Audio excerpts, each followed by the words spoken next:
Chief justice Lahore high court ने रावलपिंडी में तकरीब से खिताब करते हुए कहा कि अदलिया में एस्टेब्लिशमेंट की मुदाखलत ज्यादा है और मौलवी तमीजुद्दीन केस से ये सिलसिला शुरू हुआ। इसमें इदारे मुलविस हैं जिनका नाम लेना मुनासिब नहीं।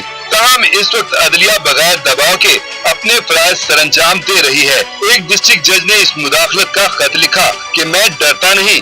उस जज ने कहा कि इंसाफ करूंगा, किसी से नाइंसाफी नहीं करूंगा।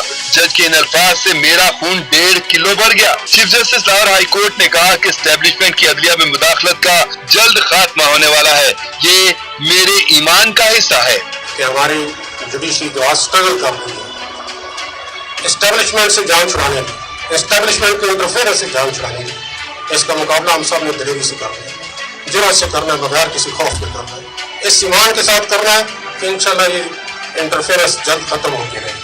Senior anchor person Hamid Mir ने chief justice Lahore high court के बयान पर रद्द-ए-अमल का इजहार करते हुए इसे जान बचाने की आखिरी कोशिश करार दिया। उन्होंने एक्स पर लिखा कि जब पानी सर से ऊंचा होने लगे तो जान बचाने के लिए आखिरी कोशिश करनी पड़ती है। Chief justice Lahore high court Malik Shahzad Ahmed Khan का कहना है कि इस वक्त अदलिया के सामने एस्टेब्लिशमेंट की मुदाखलत का मसला दरपेश है। अदलिया एस्टेब्लिशमेंट की मुदाखलत के खिलाफ जिद्दोजहद कर रही है। इस मुदाखलत का इख्तिताम जल्द होगा।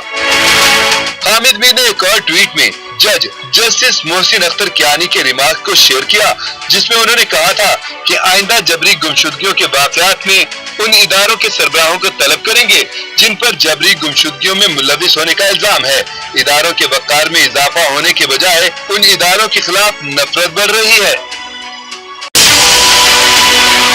चीफ जस्टिस का बयान जान बचाने की आखिरी कोशिश है। अदलिया और एस्टेब्लिशमेंट की लड़ाई में senior anchor person Hamid Mir भी कूद पड़े।